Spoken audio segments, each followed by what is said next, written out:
नमस्ते बच्चों। Good evening to all. सभी कैसे हो बेटा? सब अच्छे से हो?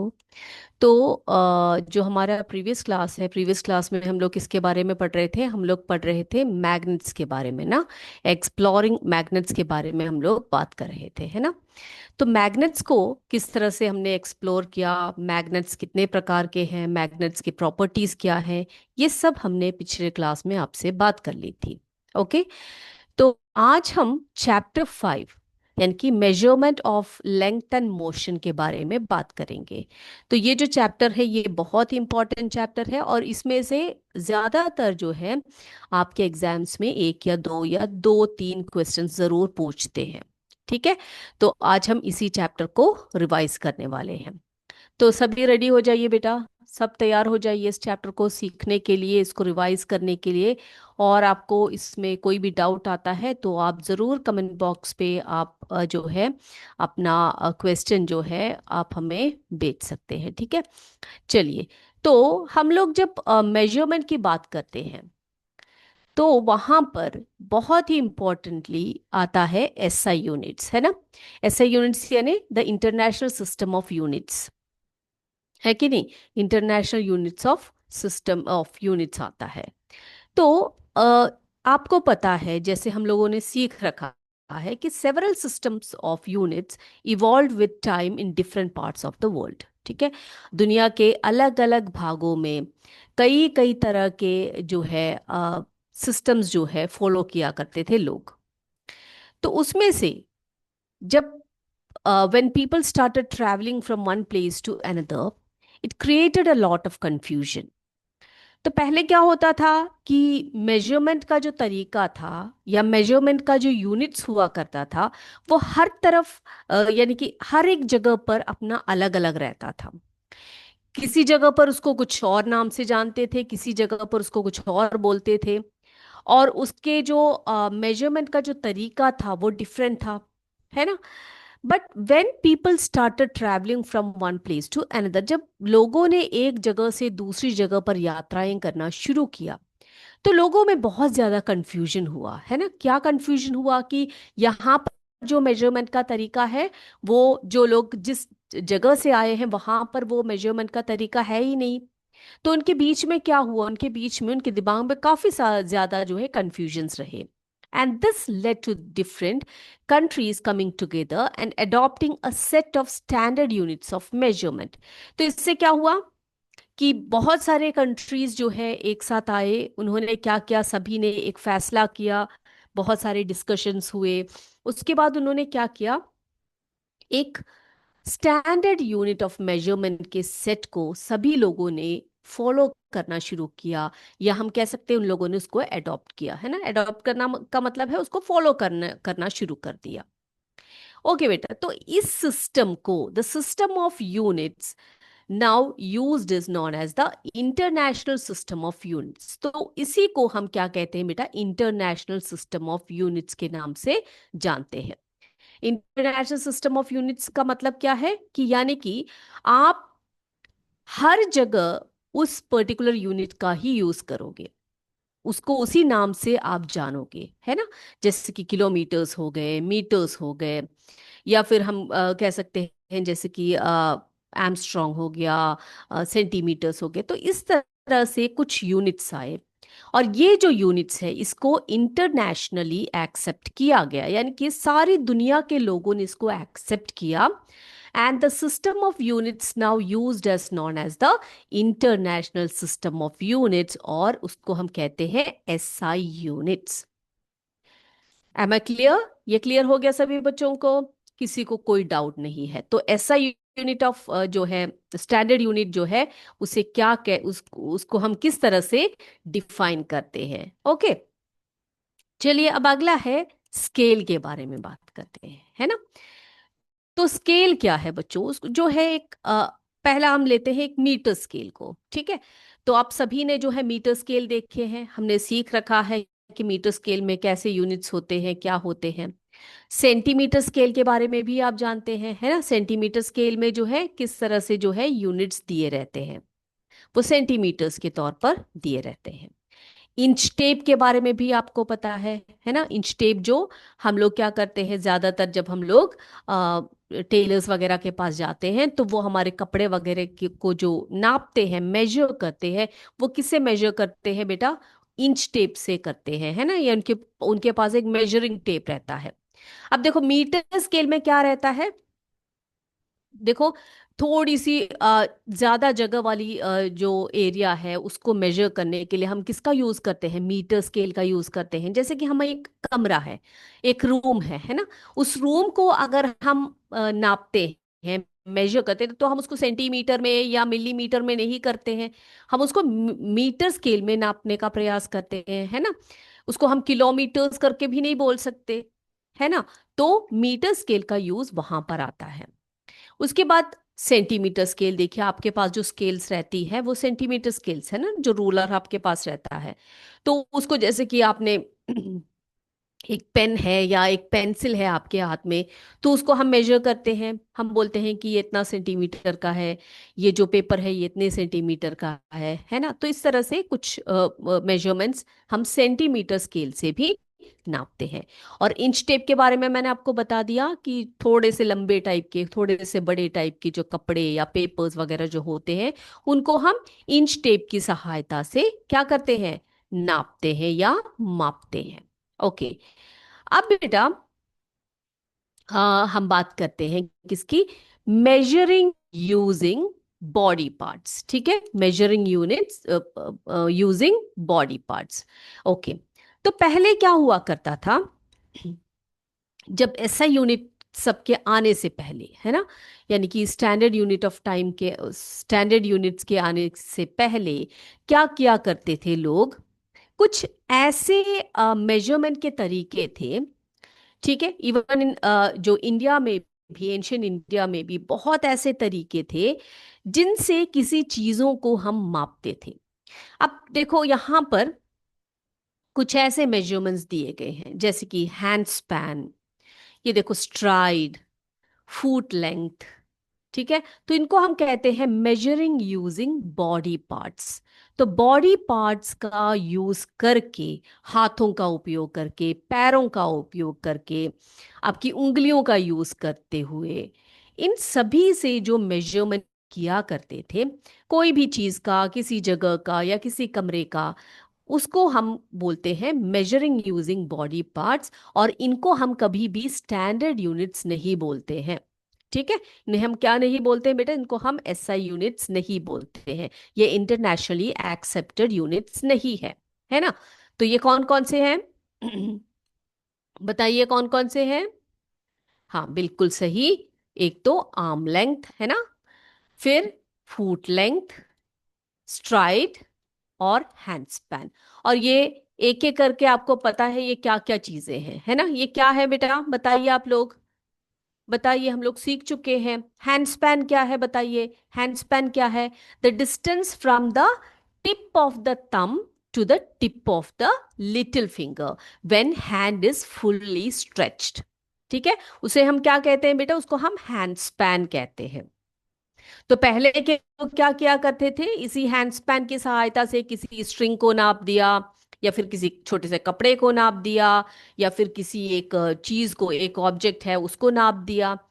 तो हैंडस्पैन क्या है बेटा? हैंडस्पैन एक्चुअली क्या है? आप जैसे कि आप यहाँ पे चित्र में देख रहे हो, it is the distance from the tip of the thumb. आपकी जो थंब है उसके टिप से कहाँ तक? टू द लिटिल फिंगर, छोटी उंगली तक। जब आपका हैंड, आपका जो हाथ है, वो फुल्ली स्ट्रेच करके आप पकड़ते हो, तो थंब से लेकर आपकी लिटिल फिंगर तक की जो दूरी होती है, जो डिस्टेंस होती है, उसे हम कहते हैं हैंड स्पैन। क्या कहते हैं बेटा उसको? हम हैंड स्पैन। ठीक है। अगला है स्ट्राइड। स्ट्राइड क्या है? अब देखो, जैसे कि पहले क्या हुआ करता था, जो भूमि है ना, जो स्थल, जो जगह, लैंड्स वगैरह होते थे, लोग क्या करते थे? उसको चलकर, ठीक है, अब उनका जो स्टेप्स होता था पैरों का, उसको लेकर वो क्या करते थे? वो चलते थे और नापते थे, मेजर करते थे उस जगह को या उस एरिया को।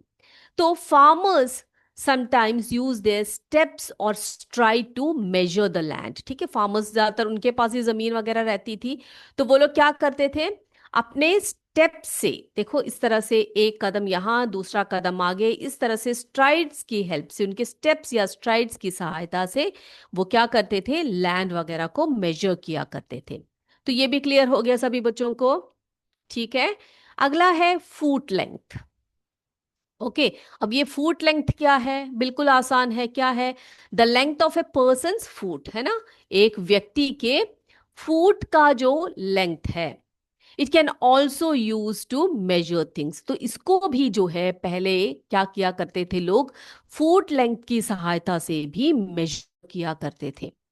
ओके, अब अगला है आर्म लेंथ। आर्म लेंथ क्या है बेटा, यहां पे आप चित्र में देख सकते हो आर्म लेंथ किस तरह का मेजरमेंट है।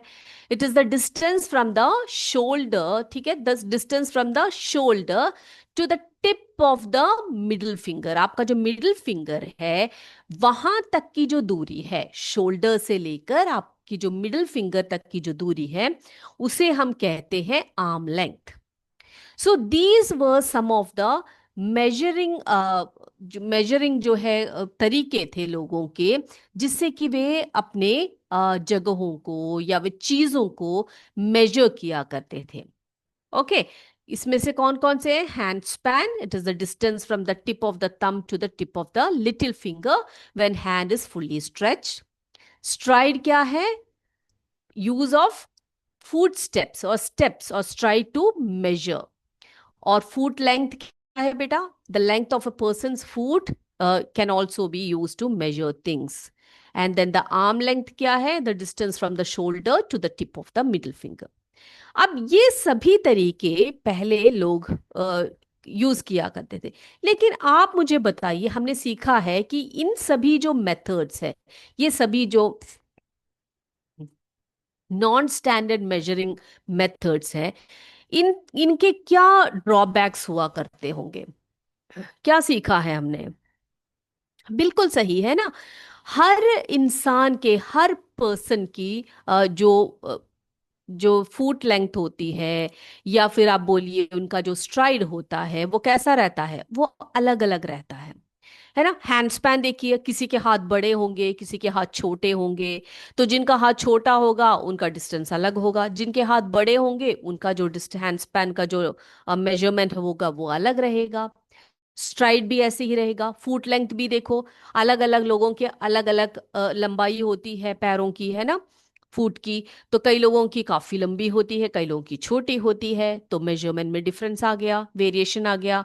आर्म लेंथ भी डिफरेंट होती है। तो मेजरिंग यूजिंग बॉडी पार्ट्स, ये जो तरीका था, ये बिल्कुल ही एक गलत तरीका था। गलत माने यानी कि एक बहुत ही अप्रोक्सीमेट जो है मेजरमेंट हुआ करते थे, ठीक है, यानी कि इसको हम कभी भी एक्यूरेट मेजरमेंट नहीं कह सकते हैं। ठीक है बच्चों, क्लियर है सभी को, कोई डाउट नहीं है किसी को, है ना? चलिए, अब उसके बाद करेक्ट वे ऑफ मेजरिंग क्या है, ये हमने सीखा है कि किस तरह से हम चीजों को सही तरीके से मेजर करते हैं। करेक्ट वे ऑफ मेजरिंग, इसमें क्या होता है बेटा, सबसे पहला इंपॉर्टेंट है कि आपके पास एक करेक्ट स्केल का होना जरूरी है। ओके, जैसे कि आप एक बड़े से कपड़े को नाप मेजर कर रहे हो, तो आपके पास एक इंच टेप का होना जरूरी है। आपको अगर एक रूम का पूरा डायमेंशन लेना है, पूरा मेजरमेंट करना है, तो आपके पास क्या होना चाहिए, एक मीटर स्केल का होना जरूरी है। अगर आपको छोटी छोटी चीजों को मेजर करना है, तो आपके पास क्या होना चाहिए बेटा, सेंटीमीटर स्केल चाहिए। अगर आपको बहुत लंबे डिस्टेंसेस वगैरह को नापना है, तो आपके हाथ में क्या होना चाहिए, आपको किलोमीटर्स के तौर पर आप उसको नाप सकते हैं, है ना। तो सबसे इंपॉर्टेंट है एक चीज को मेजर करने के लिए, that you must have a correct scale, है ना। So choose the appropriate scale according to what needs to be measure. तुम क्या मेजर कर रहे हो, किस चीज को मेजर कर रहे हो, किस लेंथ को मेजर करना चाहते हो, कौन सी एरिया को मेजर करना चाहते हो, तो उसके अकॉर्डिंगली हमें क्या करना पड़ेगा, एक स्केल को जो है चूज करना पड़ेगा। ठीक है, तो क्या है, choose the appropriate scale according to what needs to be measured. Now अब देखो दूसरा पॉइंट क्या है, correct placement of the scale. ठीक है, आप एक चीज को मेजर कर रहे हो तो आपका स्केल कैसा होना चाहिए, वो करेक्ट प्लेस में होना चाहिए। इधर उधर करके आप क्या नहीं कर सकते, आप एक चीज को मेजर नहीं कर सकते बेटा, है ना। तो place the scale in the contact with the object along its length, यानी कि आप एक चीज को मेजर कर रहे हो, है ना। आप जैसे कि एक जो है यहाँ पे मैं बताती हूँ आपको, जैसे कि आप मेजर कर रहे हो, एक आपके पास एक यहाँ पर एक इरेजर है मान लीजिए, ठीक है, कि आपके पास एक इरेजर है। ओके, अब ये जो इरेजर आपने अगर मेजर करना है तो आपका स्केल कैसा होना चाहिए, स्केल कैसे रखना चाहिए आपको, आपको जो स्केल है बिल्कुल उस ऑब्जेक्ट से इंटैक्ट रखना चाहिए, है ना। आपका स्केल कैसा होना चाहिए, बिल्कुल उसके पास में। ये देखो मेरा स्केल जो है ऐसा टेढ़ा मेढ़ा जा रहा है, कोई बात नहीं। तो आपका स्केल जो है कैसा होना चाहिए बेटा, बिल्कुल उसका मेजरमेंट आपने करेक्ट करना पड़ेगा, तो आपको बिल्कुल उसके आ, साथ में इन contact with the object along it's length, ठीक है, पास में ही रखना चाहिए, और ताकि उसकी रीडिंग जो है बिल्कुल सही आप ले सको। ओके बेटा, चलिए देखो, अब तीसरा इंपॉर्टेंट बात क्या है कि correct position of I for reading. आप जो रीड करते हो, ठीक है, आप स्केल में उसकी रीडिंग्स को नापते हो ना, तो आपकी आईज कैसी होनी चाहिए, वो करेक्ट पोजीशन पे होना चाहिए। टेढ़ा मेढ़ा आप देखोगे तो आपकी जो रीडिंग है वो गलत आएगी, ठीक है, कैसी आएगी, गलत आएगी। So the position of your eye should B exactly perpendicular to the place of reading on the scale। आपकी आंखें कैसी होनी चाहिए, कहां पर होनी चाहिए बेटा, जिस चीज के ऊपर आपने स्केल रखी है या जिस चीज को आप मेजर कर रहे हो, जो स्केल है, उस स्केल की जो रीडिंग्स है, बिल्कुल आपका आई का पोजीशन कैसा होना चाहिए, should be exactly perpendicular to the place of reading on the scale. ठीक है, जहां पर रीडिंग है वहीं पर आपकी आंखें बिल्कुल परपेंडिकुलर होना चाहिए। ठीक है, तो ये बातें आपने नोट करके रखना है। क्यों, क्योंकि ये पूछा जा सकता है कि what are the correct way of measuring. तो उसके लिए हमें क्या क्या चाहिए, नंबर वन, करेक्ट स्केल का होना जरूरी है। Choose the appropriate scale according to what needs to be measured. फिर क्या करना चाहिए हमें, correct placement of the scale. आपका स्केल जो है वो करेक्ट पोजीशन पे होना चाहिए। कैसे, place the scale in contact with the object along with its length. ठीक है, ठीक उसके जैसे आप किसी चीज को क्या कर रहे हो, बिल्कुल एक चीज को नाप रहे हो, है ना। तो स्केल कैसा होना चाहिए, कैसा स्केल रखना चाहिए, place the scale in contact with the object along with its length। Done. अगला, आपकी आंखों का पोजीशन कैसा होना चाहिए, कैसा होना चाहिए आपकी आंखों का पोजीशन बेटा, yes, correct position of eye reading, है ना। The position of your eye should be exactly perpendicular to the place of reading on the scale. जैसे आपने देखना है, कैसे देखा, ये जैसे इस चित्र में दिखाया गया है आपको, है ना, इस तरफ से देखोगे रीडिंग गलत आएगी, यहां से देखोगे रीडिंग गलत आएगी। बिल्कुल परपेंडिकुलर होना चाहिए। The position of your eye should be exactly perpendicular to the place of reading on the scale, है ना। तो इतनी बातों का अगर आप ध्यान रखोगे तो आप सही तरीके से क्या कर पाओगे, आप जो है एक चीज की, एक ऑब्जेक्ट की सही रीडिंग जो है ले पाओगे।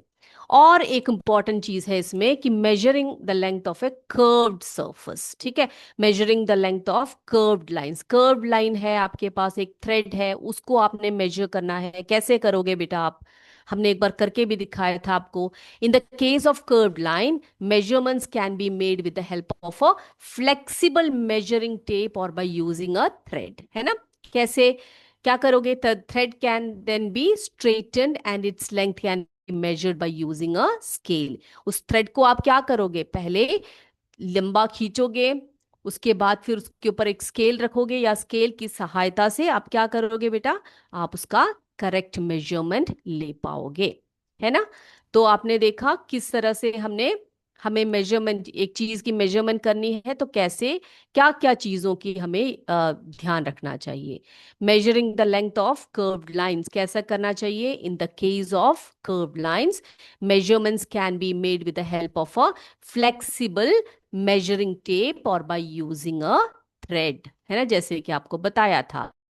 द थ्रेड कैन बी, उस थ्रेड को क्या कर सकते हैं फिर हम लोग, स्ट्रेटन करेंगे, खींच के रखेंगे, और उसका लेंथ को क्या करेंगे हम लोग, उसके लेंथ को हम लोग मेजर करेंगे बाय यूजिंग अ स्केल। ठीक है, तो इतनी बातें आपने याद रखनी है। तो स्टैंडर्ड यूनिट्स क्या है, इंटरनेशनल यूनिट्स क्या है, और आप एक चीज को मेजरमेंट करते समय क्या किन किन बातों का आपने ध्यान रखना है, ये सभी आप जो है बहुत ही ध्यान से उनको नोट करके रखेंगे, क्योंकि वो एग्जाम्स में पूछे जाते हैं बेटा। चलिए, अब हमारा समय हो चुका है आज के एमसीक्यू का। तो चलिए हम देखते हैं हमारे पास कौन कौन से क्वेश्चंस हैं। तो पहला क्वेश्चन हमारे पास है, the smallest unit of length among the following is. तो नीचे दिए गए लेंथ्स में से सबसे छोटा यूनिट कौन सा है लेंथ का, ठीक है। Option A metre, option B centimetre, option C kilometre, option D millimetre. The smallest unit of length among the following is metre, centimetre, kilometre, millimetre. चलिए अगले क्वेश्चन पे चलते हैं। Question number 2, a tailor wants to measure cloth accurately, which instrument should be used. Option A metre scale, option B measuring tape, option C ruler, option D thread. So एक tailor जो है एक cloth को major करना चाहता है, accurately measure करना चाहता है, तो वो इसमें से कौन से इंस्ट्रूमेंट का यूज करेगा, metre scale, measuring tape, ruler और थ्रेड। चले आगे चले, थर्ड क्वेश्चन पे चलते हैं।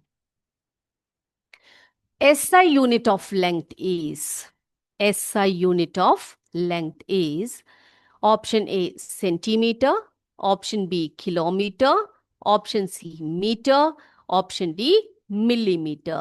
SI unit of length is centimetre, kilometre, metre और मिलीमीटर। चलिए आगे चलते हैं फोर्थ क्वेश्चन पर। Which of the following is a correct statement. Option A kilometre is smaller than metre, centimeter is bigger than meter, meter is bigger than centimeter, millimeter is bigger than kilometer। तो यहां पर चार statements आपको दिए हैं, आपने इसमें से करेक्ट स्टेटमेंट को चुनना है, ठीक है। Kilometre is smaller than metre, centimetre is bigger than metre, metre is bigger than centimetre, millimetre is bigger than kilometre. आगे चले, फिफ्थ वन देखिए, which unit is more suitable to measure the distance between two cities. ठीक है, दो cities के बीच के distance को major करने के लिए नीचे दिए गए में से कौन से यूनिट को आप चुनोगे। Option A metre, option B centimetre, option C millimetre, option D kilometre. Which unit is more suitable to measure the distance between two cities? आगे चलते हैं। Sixth question. While measuring length with a scale, the correct starting point is option A from the edge, option B from zero mark, C from any number, option D from middle. जब आप एक scale से किसी length को major करते हो तो उसका करेक्ट स्टार्टिंग पॉइंट कहाँ से आप उसका मेजरमेंट जो है लेते हो, from the edge, from zero mark, from any number from middle. चले आगे चले। चलिए, सातवां क्वेश्चन देखिए। The length of a classroom is best measured in. The length of a classroom is best measured in. Option A millimeter, option B centimeter, option C meter, option D kilometre. एक classroom को आप major कर रहे हो, इसमें से कौन सी unit को आप सूटेबल समझते हो? मिलीमीटर, सेंटीमीटर, मीटर और किलोमीटर। आगे चले। एट क्वेश्चन देखते हैं। While measuring length with a ruler the I should B. आप एक रूलर से एक लेंथ को मेजर कर रहे हो, आपकी आंखें कैसी होनी चाहिए, कैसे उस रीडिंग को देखना चाहिए? Far from the scale, option A, option B at an angle, option C exactly about the marking, option D closed. ठीक है, आपकी आंखें कैसी होनी चाहिए, कैसे उसको ऑब्जर्व करना चाहिए आपको? Far from the scale, at an angle, exactly about the marking और क्लोज्ड। आगे नाइन्थ क्वेश्चन देखिए। What is use to measure the length of a curved line? What is use to measure the length of a curved line? Option A straight ruler, option B measuring tape, option C string and ruler, option D weighing balance. What is used to measure the length of a curved line? चलिए आगे चलते हैं last question पे। Which of the following is a non-standard unit of length? Which of the following is a non-standard unit of length? Option A meter, option B centimeter, option B handspan, option D kilometer। इसमें से non standard unit of length कौन सा है? तो हम लोग देखें, answer की तरफ जाए बेटा। देखते हैं आंसर क्या है। सभी ने सभी क्वेश्चंस को के आंसर्स जो है कर लिए हैं। डिस्कस करते हैं आंसर्स को। पहला था हमारा the smallest unit of length among the following. इसमें से सबसे छोटा यूनिट कौन सा है बेटा लेंथ का? इट इज मिलीमीटर, है ना। चलिए आगे चलते हैं। दूसरा था a tailor wants to measure cloth accurately, which instrument should be used? क्या यूज करेगा वो? मेजरिंग टेप को यूज करेगा। तीसरा देखिए, SI unit of length, length की एसआई यूनिट क्या है बेटा? मीटर है ना। चलिए fourth one, which of the following is a correct statement? कौन सा है इसमें से करेक्ट स्टेटमेंट? बताइए। किलोमीटर स्मॉलर देन मीटर, ये रॉन्ग है। Centimetre is bigger than metre, ये भी रॉन्ग है। Millimetre is bigger than kilometre, ये भी गलत है। तो metre is bigger than centimetre, ये जो स्टेटमेंट है ये करेक्ट है। पांचवा देखिए, which unit is more suitable to measure the distance between two cities? कैसे नापते हो बेटा आप उसको, कैसे बोलते हो? इतना किलोमीटर, 2 किलोमीटर, 3 किलोमीटर, ऐसा बोलते हो ना। तो किलोमीटर जो है वो सबसे सुटेबल जो है मेजरमेंट है इसका। छठवा है, while measuring length with a scale the correct starting point कहाँ से होना चाहिए? हमने सीखा है फ्रॉम द जीरो मार्क, है ना। जीरो मार्क से आप जो है उसके किसी भी चीज का लेंथ को जो है नाप सकते हो जब आप एक स्केल का यूज कर रहे हो। ओके। सातवां देखिए, the length of a classroom is best measured in. किस में मेजर करोगे बेटा आप इसमें से? मिलीमीटर छोटा है, सेंटीमीटर भी छोटा है, किलोमीटर बहुत बड़ा यूनिट है, तो आप मीटर में उसको क्या कर सकते हो? मेजर कर सकते हो। अगला है, while measuring length with a ruler the I should B, कैसा होना चाहिए? एग्जैक्टली अबाउट द मार्किंग, उस मार्किंग के बिल्कुल परपेंडिकुलर होना चाहिए, है ना। अभी अभी सीखा है हमने। तो बिल्कुल परपेंडिकुलर होना चाहिए आपकी आंखें उस रीडिंग को, तभी आप एक्यूरेटली मेजर कर पाओगे।